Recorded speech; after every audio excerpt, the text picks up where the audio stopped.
स्वागत छ। आज हामी विन्डोज 11 बारे अलि गहिरिएर कुरा गर्दैछौँ है। नमस्ते। हो, हामीले विभिन्न लेख माइक्रोसफ्टकै घोषणाहरू हेरेर विन्डोज 11 का मुख्य कुराहरू केलाएका छौँ।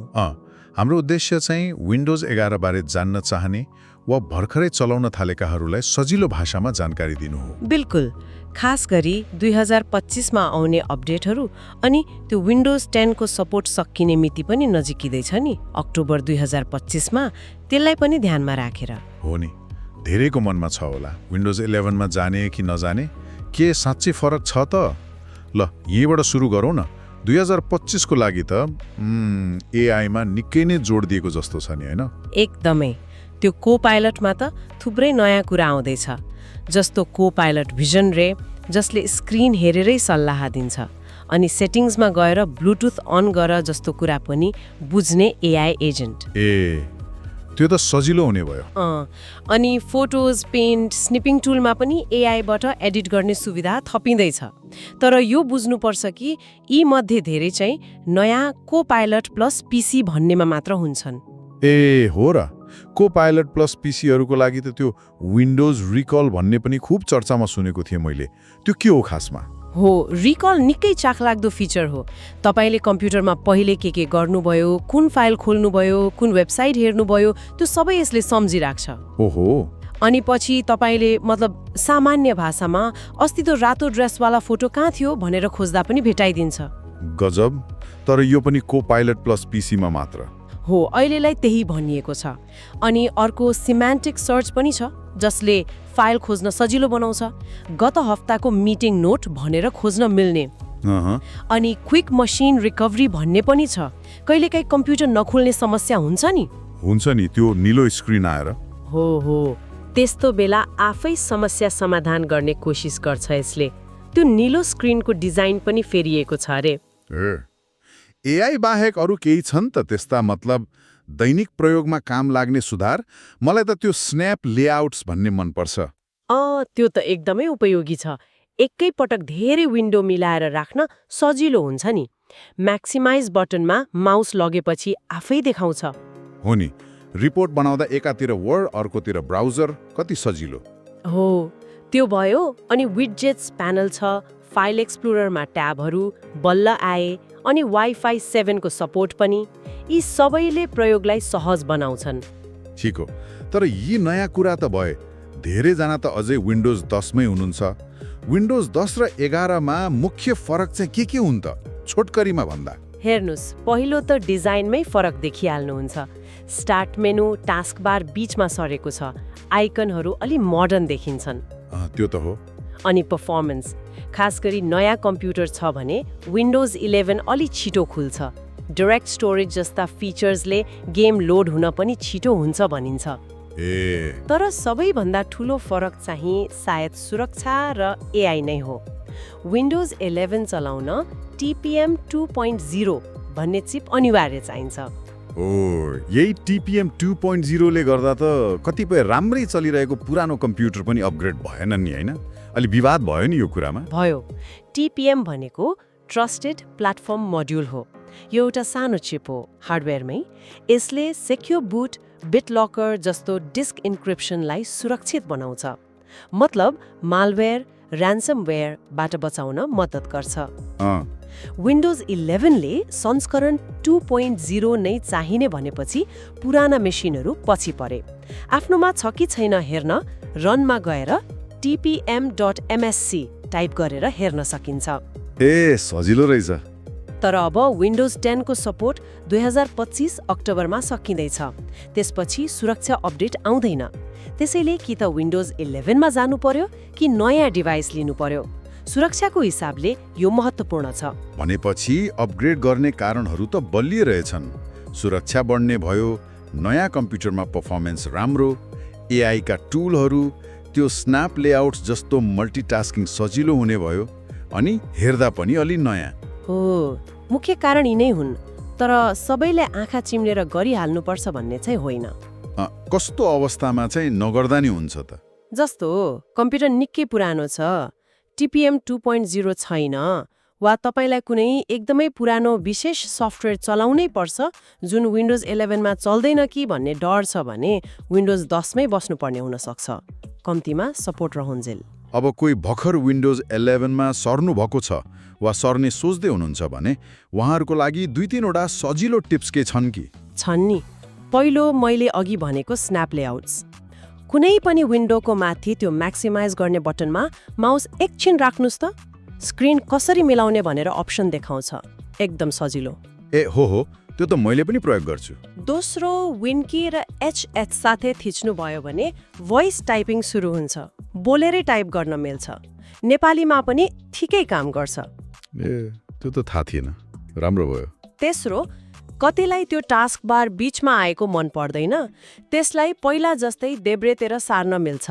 सेटिङ्सभित्र पर्सनलाइजेसनमा गएर टास्क बारमा जानुस् अनि टास्क बार बिहेभियर्समा अलाइनमेन्टलाई लेफ्ट बनाइदिनुस्। ल, यी त उपयोगी टिप्स भए। त्यसो भए आजको कुराकानीलाई बिट मार्दा विन्डोज 11 ले एआई, सुरक्षा र आधुनिक डिजाइनमा फड्को मारेको देखिन्छ। तर अपग्रेड गर्ने कि नगर्ने भन्ने कुरा चाहिँ आफ्नो कम्प्युटरको हार्डवेयर, खास गरी त्यो TPM 2.0 छ कि छैन अनि आफ्नो व्यक्तिगत आवश्यकतामा भल पर्छ। हो, तर विन्डोज 10 को सपोर्ट भने अक्टोबर 2025 मा सकिँदैछ भन्ने कुरा चाहिँ पक्कै बिर्सनु भएन। बिल्कुल। र यो सबै कुरा गरिसकेपछि एउटा प्रश्न सोच्न मन लाग्यो के, जसरी अपरेटिङ सिस्टमहरूले एआई प्रयोग गरेर हामीले कम्प्युटरमा गर्ने हरेक कुरा सम्झिन र विश्लेषण गर्न थालेका छन् नि, भविष्यमा यसले हाम्रो गोपनीयता, प्राइभेसी र काम गर्ने तरिका, प्रोडक्टिभिटीलाई कस्तो असर पार्ला? के हामी कम्प्युटरसँग कुरा गर्ने तरिकामा नै मतलब एउटा क्रान्ति आउन लागेको हो त? कुरा गरौँ है। विन्डोज 11 मा यो एआई, खास गरी माइक्रोसफ्ट को-पाइलट कसरी आइरहेको छ अनि यसले हाम्रो काम गर्ने तरिका, कम्प्युटर चलाउने बानीमा के कस्तो असर पाल्दैछ त? यसको लागि हामीले HP टेक्स, माइक्रोसफ्टकै आधिकारिक जानकारी अनि IT वेब, म्यासेबल, फोटेक, IDC को रिपोर्टहरू हेरेका छौँ। एक्जिगो टेकको ब्लग अनि रेडिटमा प्रयोगकर्ताहरूले के भनिरहेका छन् त्यो पनि समेट्ने प्रयास गरेका छौँ। हाम्रो उद्देश्य चाहिँ यी सबै स्रोतहरूलाई केलाएर विन्डोज 11 मा एआई का मुख्य कुरा, फाइदा, सम्भावित चुनौतीहरू के छन् अनि लिनक्ससँग पनि अलिकति तुलना गरौँ न, हैन? ल, सुरु गरौँ माइक्रोसफ्ट को-पाइलटबाट। यो के रे खासमा के हो त? को-पाइलट भनेको चाहिँ यस्तो बुझ्नुस् न, एउटा एआई असिस्टेन्ट हो। यो माइक्रोसफ्ट 365 को एप्सहरू जस्तै वर्ड, एक्सेल, आउटलुक, टिम्स हो त्यसमै इन्टिग्रेट भएर बसेको हुन्छ।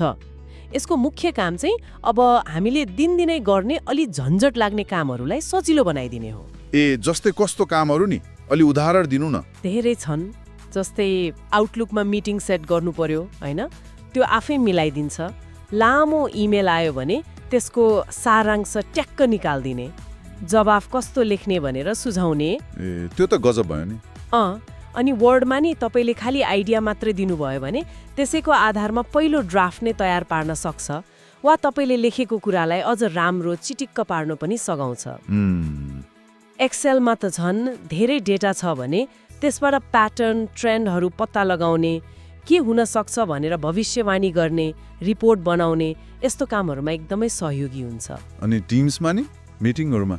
टिम्समा पनि मिटिङ चलिरहँदा मुख्य बुदाहरू टिप्ने, कसले के काम गर्ने भनेर एक्सन आइटम बनाउने, चाहिने जानकारी एकै ठाउँमा ल्याउने, यस्तो काम गर्छ। सुन्दा त एकदमै मतलब प्रोडक्टिभिटी बढाउने खालको लाग्यो। हो नि। तर को-पाइलट मात्रै त होइन होला विन्डोज 11 मा एआई को कुरा गर्दा? अरू पनि त फिचरहरू छन् का रे? छन्, अरू पनि छन्। जस्तै त्यो स्न्याप लेआउट्स भन्ने छ नि। विन्डो मिलाउने। त्यसले मल्टिटास्क गर्न सजिलो बनाउँछ। त्यो पनि एआई कै प्रयोग हो। अनि पेन्टमै हेर्नु न, अब टेक्स्ट लेखेरै तस्बिर बनाउन मिल्ने इमेज क्रिएटर आएको छ। हो र? त्यो त मैले यादै गरेको थिएन। फोटोज एपमा पनि फोटोको ब्याकग्राउन्ड हटाउने सुविधा छ। त्यो पनि एआई ले नै गर्ने हो। अनि मैले सुनेको थिएँ रिकल र को-क्रिएट भन्ने नयाँ फिचरहरू पनि आउँदैछन् रे? हो, त्यसको पनि निकै चर्चा छ। रिकलले चाहिँ कस्तो भने तपाईले कम्प्युटरमा पहिले के हेर्नुभयो, के गर्नुभयो, त्यो सबै रेकर्ड राखेर पछि खोज्न सजिलो बनाउने रे। मतलब स्क्रिनशट जस्तो? त्यस्तै तर अझ विस्तृत। अनि कोक्रिएटले चाहिँ पेन्टमै तपाईँले सामान्य स्केच बनाउनु भयो र टेक्स्टमा निर्देशन दिनुभयो भने त्यसलाई विस्तृत तस्बिरमा बदल्दिने भनिएको छ। वाह, तर यी नयाँ फिचरहरू त खै सबै कम्प्युटरमा चल्छन् र? त्यही प यिनीहरू राम्रोसँग चल्नलाई चाहिँ अलि विशेष किसिमको कम्प्युटर चाहिने कुरा छ, जसलाई माइक्रोसफ्टले कोपाइलट प्लस पिसिज भनिरहेको छ। कोपाइलट प्लस पिसी के हो त त्यस्तो विशेष यसमा? यिनीहरूमा चाहिँ न्युरल प्रोसेसिङ युनिट मतलब एनपियु भन्ने एउटा छुट्टै चिप हुन्छ। यो चिप खास एआई को कामहरू छिटो गर्नको लागि नै बनाइएको हो। एनपियु हो। यसले गर्दा के हुन्छ भने एआई का कामहरू जस्तै त्यो रिकलले गर्ने रेकर्डिङ वा कोक्रिएटले गर्ने तस्बिर बनाउने काम त्यो कम्प्युटरमै मतलब लोकली नै हुन्छ, क्लाउडमा गइराख्नु पर्दैन। त्यसको फाइदा नि? फाइदा धेरै छ। एक त छिटो भयो, अर्को तपाईँको डेटा कम्प्युटरमै रहने भयो, बाहिर गएन, मतलब गोपनीयता बढ्यो। अनि क्लाउडमा डेटा पठाउनु नपरेपछि इन्टरनेट नभए पनि चल्ने भयो, ब्याट्री पनि कम खपत हुने भयो। बुझे। एनपियु को क्षमता चाहिँ कति हुनुपर्छ रे? कम्तीमा 40 टप्स भनिएको छ। टप्स भनेको ट्रिलियन अपरेशन्स पर सेकेन्ड, मतलब एक सेकेन्डमा कति खर्ब गणना गर्न सक्छ भन्ने। 40 टप्स निकै शक्तिशाली चाहिने रहेछ। आइडिसी को रिपोर्टले पनि कम्पनीहरू यस्तो एआई पीसीमा लगानी गर्न इच्छुक छन् भन्छ हैन? हो, कम्पनीहरूले चाहिँ कर्मचारीको उत्पादकत्व बढ्छ, काम छिटो हुन्छ भन्ने आशा राखेका छन्, त्यसैले लगानी गर्न तयार देखिन्छन्। तर अब फाइदा मात्रै त कहाँ हुन्छ र? चुनौतीहरू पनि त होला नि प्रयोगकर्ताहरूको तहमा? छन् नि, पक्कै छन्। सबैभन्दा ठूलो चिन्ता त त्यही गोपनीयताकै हो। रिकलको कुराले झन् बढाएको होला है? हो नि, एआईले काम गर्न त प्रयोगकर्ताको डाटा चाहिन्छ नै। रिकल जस्तो फिचरले त झन् स्क्रिनमा देखेको सबै कुरा रेकर्ड गर्ने भनेपछि त्यो डाटा कसरी प्रयोग हुन्छ, कति दुरुपयोग पो हुने हो कि भन्ने डर त लागिहाल्छ नि। माइक्रोसफ्टले लोकली नै हुन्छ, सुरक्षित छ भने पनि त्यो संशय त रहन्छ नि। हो, त्यो त हो। अरू केही चुनौती? अर्को भनेको प्रदर्शनको कुरा। सबैको कम्प्युटर नयाँ र शक्तिशाली हुँदैन। पुराना कम्प्युटरहरूमा यी एआई फिचरहरूले राम्रोसँग काम नगर्ने, सिस्टमलाई नै ढिलो बनाइदिने समस्या हुन सक्छ। अनि सबैलाई यो नयाँ प्रविधि चलाउन बानी पर्न पनि त समय लाग्ला नि? पनि हो। कतिपय प्रयोगकर्ताहरूलाई यो अलि जटिल लाग्न सक्छ वा सिक्न समय लाग्न सक्छ। रेडिट जस्ता फोरममा यस्ता कुराहरू पनि देखिन्छन्। हो, यी महत्त्वपूर्ण कुराहरू हुन्। अनि यही गोपनीयता नियन्त्रण जस्ता कुराले गर्दा होला कतिपय मान्छेहरू विन्डोजको साटो लाइनक्सतिर पनि आकर्षित हुन्छन्। स्रोतहरूमा यस्तो तुलना पनि देखियो। बिल्कुल, त्यो तुलना सधैँ चलिरहन्छ। रेडिट जस्ता ठाउँमा हेर्दा विन्डोजको पक्षमा के भन्छन् भने यसमा धेरै सफ्टवेयर चल्छ, हार्डवेयरसँग कम्प्याटिबिलिटी राम्रो छ, खास गरी गेमिङको लागि, अनि चलाउन पनि सजिलो छ धेरैलाई। अर्कोतिर लाइनक्स प्रयोगकर्ताहरू चाहिँ यसको कस्टमाइजेबिलिटी मतलब आफ्नो इच्छाअनुसार जति पनि परिवर्तन गर्न मिल्ने कुरालाई महत्त्व दिन्छन्। अनि यो बढी सुरक्षित छ, गोप्य छ, ओपन सोर्स हो भन्ने तर्क उनीहरूको हुन्छ। तर लाइनक्समा पनि त आफ्नै समस्या होला नि? छन् नि। कहिलेकाहीँ आफूले खोजेको सफ्टवेयर नचल्ने हुन सक्छ, हार्डवेयरले राम्रोसँग काम नगर्ने, वा केही प्राविधिक समस्या आयो भने आफै अलि बढी जान्नुपर्ने, मिलाउनु पर्ने हुन सक्छ। तर त्यो विन्डोज सबसिस्टम फर लिनक्स भन्ने पनि त छ नि, त्यसले केही सजिलो बनाएको छ कि?